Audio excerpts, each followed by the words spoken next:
Will Robinson here from Robinson's Auto. Welcome back.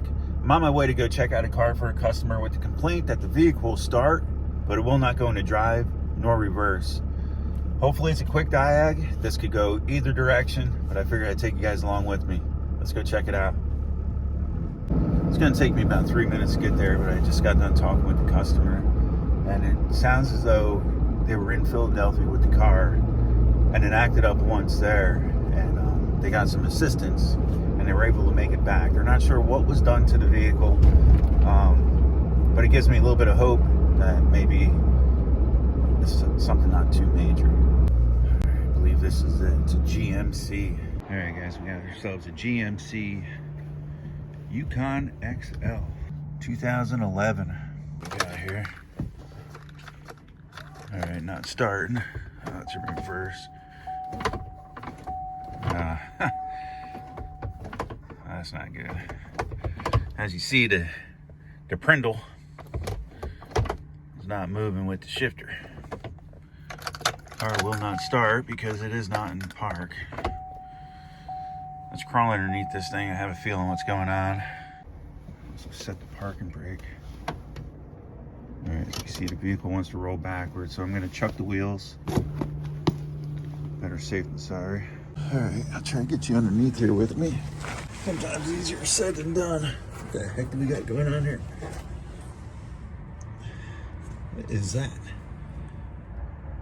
I'm gonna have to set you guys up here for a minute. Hopefully you guys can see what's going on here. I'm not sure. It looks like it's a piece of wire. Looks like we got some chain. What the heck? Let's see if I can get it. There's a linkage to go.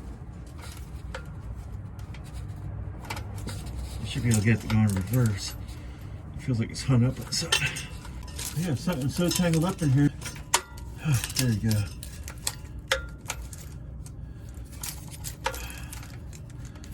I really have no idea what someone did here. If I can get it to stay on there like this, and we can go up top, put the vehicle in park, get it to start. Even if I can get this thing in drive, I'll take it back to the shop like this and then get it up on the lift. Okay, it's actually saying we're in park now. All right, we're good.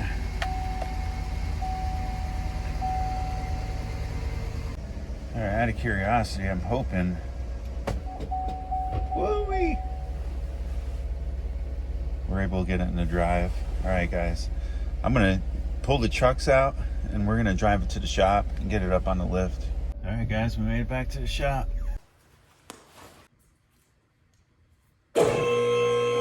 All right, a little bit easier to see what we got going on here. Looks like we got some 14.2 maybe.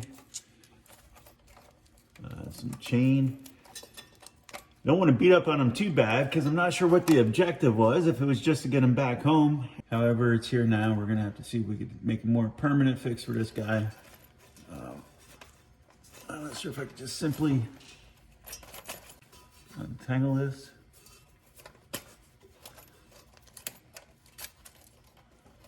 Try not to cut myself at the same time. Very interesting.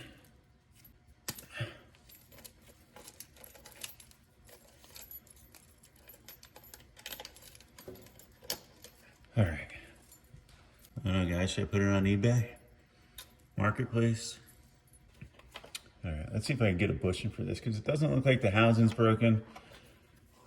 Looks like this transmission's been out before. Let me see what our options are. So what we're gonna do today to get this guy back on the road is we got a bushing repair kit. Replace just the worn bushing, not the cable. 14104, and this is made by our friends at Dorman. And this is the correct kit that you want to get for these Yukons. And I'll show you why. You'll see this resembles the original equipment. How it has a bigger bore up there and then a smaller bore here. This is going to pop through the cable. I'll show you up there because the bracket itself that this snaps onto has a bigger shaft. It's a step shaft. So this goes onto a bigger portion and this will snap over top of a little nub.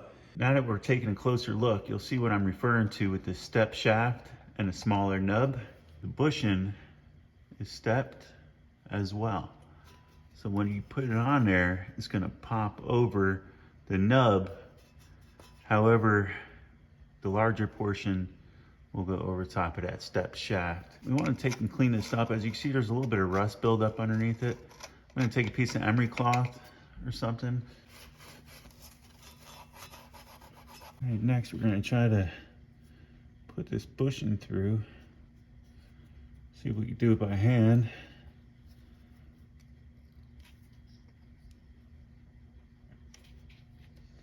Seems like that might be a little tight. So what I might do here,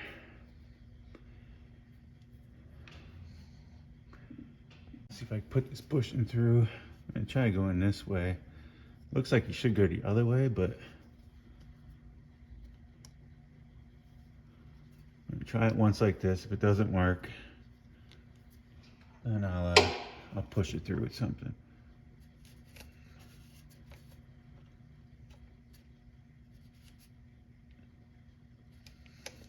Oh, there you go, that fits good. Pretty much turn it to where I want it. See what it looks like from the other side. As you can see, that looks pretty good. Make sure there's no buildup, like I said, underneath this piece. It's very important. I'm gonna spend a little bit more time on that with a small file. I got this small set of precision files.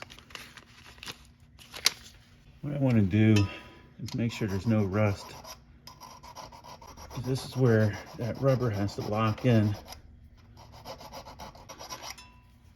If that has buildup in there, it's not going to lock correctly, and this repair is going to fail. It's going to pop back out. So while these quick repairs save you time, at the same time you got to do them correctly. And if this is too rusted out, they sell replacement linkages. Let me tell you, if it doesn't hold a replacement bushing, most times it won't hold a new cable either. You gotta replace this little arm, which is no big deal. But this one's in good shape.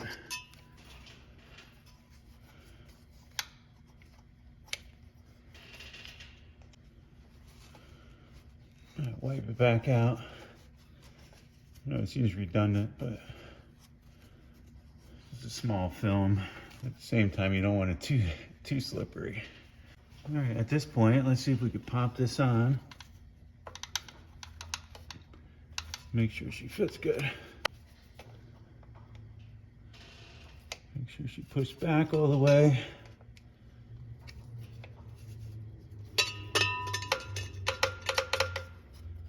That feels good. And give her time to seat itself, because it's like a rubber. And it'll actually get tighter into the groove.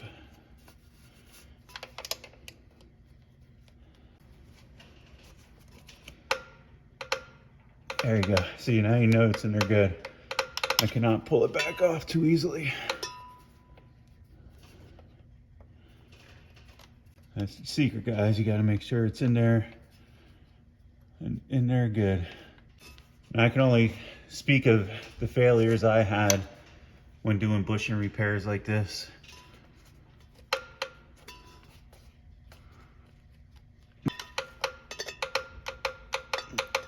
But as you can see, that's solid.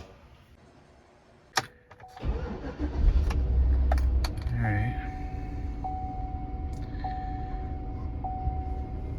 Check engine light is on. He said he had some underlying concerns, but that's not what it's here for today. All right, we're gonna park, reverse, neutral, drive. All right.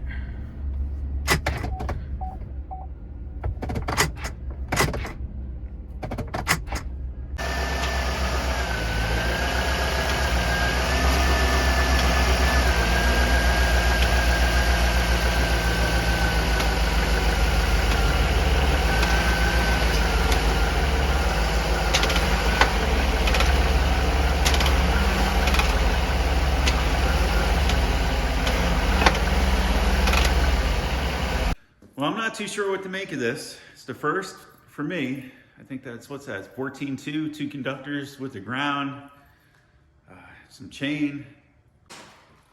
However, if you run into this problem, get yourself one of these kits. 14104. Got this one at AutoZone. They are not a sponsor. I feel pretty confident about that repair. Like I said, if you're gonna do this step, make sure you clean it really well, especially where that step is, because it tends to build up and get corroded underneath there, and then it'll just pop back off on you. When you put it on, make sure it's fully seated, because it's like a rubber, and once it gets in there behind that lip, it's gonna be really hard for it to come back out. So if you do it correctly, it will last you. If this doesn't last, it most likely wouldn't last with a cable, a new cable replacement either. That means that that bracket is deteriorated too much, and it's not gonna hold any kind of grommet that you throw at it. If you enjoyed this content and you would like to support the channel, check out our merch. I'll leave a link in the description. We have hoodies, hats, t-shirts, and much more to come. I'm really digging this new design, America. I hope you guys are liking it as well. And I'm excited for the channel and trying to revive it. You guys have been a blessing to me. Thanks again. Stay tuned.